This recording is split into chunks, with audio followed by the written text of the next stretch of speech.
Christmas on the island of Sodor. All the engines were working hard. Thomas and Toby were busy carrying people and parcels up and down the branch line. Everyone was happy. Only the coaches, Annie and Clarabelle, were complaining. "It's always the same before Christmas," they groaned. "We feel so full. We feel so full." "Oh, come on," said Thomas. "Where's your festive spirit? Christmas Day is almost here." By the side of the track was a little cottage with a familiar figure waving to them. "It's Mrs. Kindly," whistled Thomas. "Beep, beep. Happy Christmas." Thomas always felt better for seeing her. "Christmas just wouldn't be Christmas without Mrs. Kindly," he said to himself. When work was over, Thomas went to see the other engines. All their coats had been polished. "Huh," said Gordon. "Just look at us.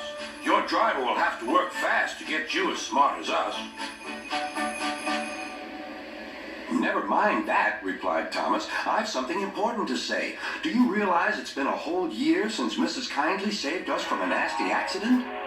Do you remember when she was ill in bed and—" "Yes, of course," interrupted Edward. "You told us how she waved her red dressing gown out of her window to warn you about a landslide ahead." "And you and Toby gave her presents?" Percy joined in. "And Sir Topham Hatt sent her to the seaside to get better." "But," said the other engines, "the rest of us never thanked her properly." "Exactly," said Thomas. "So now I think we should all give her a special Christmas party." Everyone was getting very excited, and the drivers felt sure that Sir Topham Hatt would agree, as indeed he did. The engines were all busy making plans when silence fell. Sir Topham Hatt had bad news. "The weather's changed badly. Mrs. Kindly is snowed up. Toby says he'll help to rescue her. You must help too, Thomas. There's no party unless you do." Thomas hated snow, but he said bravely, "I'll try, sir. We must rescue her. We must." "There's a good engine. You and Toby will manage splendidly." Thomas charged the snowdrifts fiercely. Sometimes he swept them aside, sometimes they stuck fast, and the men had to loosen them.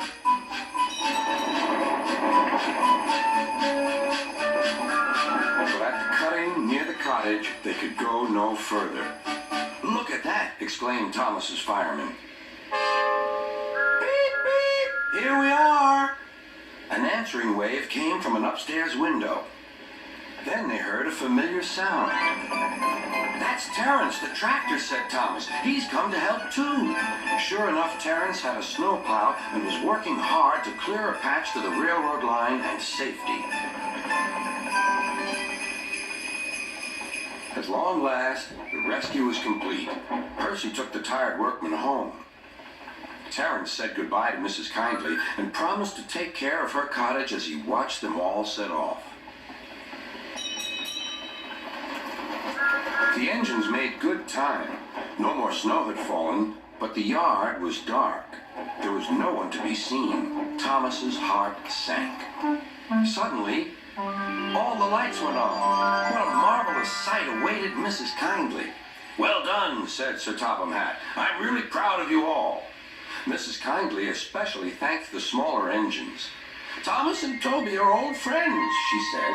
"And now, Percy, you are my friend too."